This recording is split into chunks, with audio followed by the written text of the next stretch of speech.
Hello everybody. Well, we're back from Nepal. We haven't quite made it to the cave yet, but we're working on that. We left off, before I went to Nepal, we were going through the book of Exodus. And we had talked about the Passover. The nation of Israel is in bondage in the land of Egypt.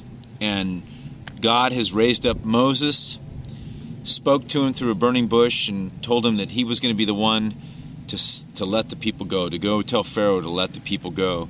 And we pick up the story in Exodus chapter 13, and verse 17 it says this: Then it came to pass, when Pharaoh had let the people go, that God did not lead them by the way of the land of the Philistines, although that was near, for God said, lest perhaps the people change their minds when they see war and return to Egypt. So God led the people around by the way of the wilderness of the Red Sea. And it's really important to notice that it's God is the one that's doing the leading in this story. He raised up Moses, but God is the one that's leading them. And if you remember earlier on in Moses' life, when he was 40, he was part of the Pharaoh's household, and he was out watching the Israelites being treated harshly as slaves. An Egyptian was beating another Israelite, and Moses looked around, rose up and murdered the Egyptian and hid him in the sand. And Pharaoh found out about it, so Moses had to flee for his life. And when he ran away from the Pharaoh, we're told in the Bible in Exodus chapter 2 that Moses went into the land of Midian. And this is really important for this whole Exodus narrative. And the reason it's important is because Moses would have traveled along a very well-traveled, a very well-known trade route that cut through the middle of the Sinai Peninsula from Egypt, right through that little triangular piece of land, right through the middle of it. There was a trade route that was well-traveled, caravans and camels and you name it. I mean, well-traveled, and it went into Saudi Arabia from Egypt, across the Sinai Peninsula into Saudi Arabia, what is now known as Saudi Arabia.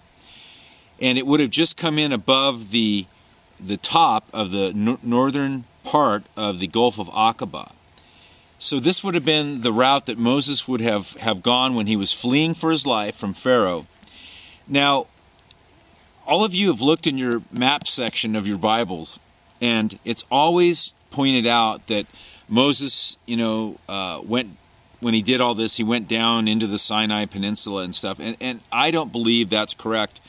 And the reason being is because if you're in Pharaoh's household and the Pharaoh's mad at you, and you're fleeing for your life, you're not going to hang around in Egyptian-controlled territory like the Sinai Peninsula was. You're gonna get as far away from Egypt and as far away from the Pharaoh and his army as you can. So that's what the Bible tells us Moses did. He ended up in the land of Midian, which is in Saudi Arabia, and he spent the next 40 years there.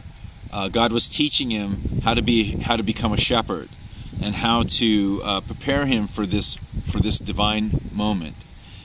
So what happened was, as he marries a wife, and he spends 40 years with Jethro, Ruel. He's called Ruel. He's the priest of Midian. And then God tells him, okay, Moses, time's up. It's time to go tell Pharaoh to let the people go. So it says this, that now Moses spoke. Now the Lord spoke to Moses, saying, Speak to the children of Israel, that they turn and camp before Pi-hahiroth, between Migdol and the sea, opposite Baal Zephron. You shall camp before the sea. Now they've already left. The nation of Moses has gone back. The people, Pharaoh's let the people go after the death of the firstborn, and now they're fleeing as the nation of Israel with Moses, God leading them, but Moses is the spokesperson, and God's he says that they should. Now Moses would have been taking them on that trail, on that trade route that he took 40 years earlier when he was when he was fleeing for his life, he would have taken that nation on the only road that he knew how to get away from the Egyptians, the quickest way out of there. And then God throws this at him. God at the last minute says, says to the children that they will turn and camp. He tells Moses, speak to the children of Israel that they turn and camp before Pi Hahiroth, between Migdol and the sea. And what's interesting about this is there's been some recent archaeological discoveries and some scientific discoveries by a Swedish scientist and by two Swedish scientists, and I'm not going to try to pronounce their names right now.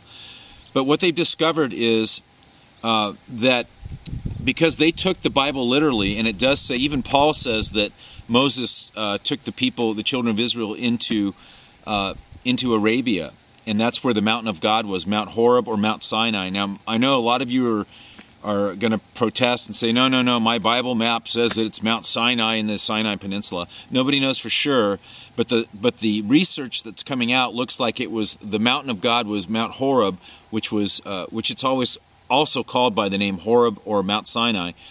But it was more traditional probably in the 3rd or 4th centuries that it was the mountain in southern tip of the Sinai Peninsula was traditionally the spot where Moses and the Israelites camped, but it's simply not true. And I'm not going to have enough time, I don't think, right this time to go into to finish the story. We're going to have to do this in a couple segments because it's just too long. But just kind of to wrap this up, I just want to set the stage that, first of all, God's the one that's leading the people of Israel. He knows exactly what he's doing. And he's not taking them into the promised land because he knows that they'll see these, people, these warriors, and the Philistines and the Amalekites and Jebusites, all these clans and tribes up there, and they're going to fear for their life. And they're going to see the war, and they're going to want to return to Egypt because there was safety there. But remember, God's in control. He's always in control. And he's in control of the Exodus. And he's also in control of Moses' life, who he allowed to spend 40 years, at the age of 40 to 80, in the land of Midian to prepare him for this day as he leads the children of Israel out of bondage and through a dramatic Red Sea crossing, the Yam Suf, and into Midian, into safety, to the mountain of God, Mount Horeb, where they will God will give to Moses the 10 Commandments. So there's more to the story coming up. From somewhere on location near the cave, Shalom Mishpachah.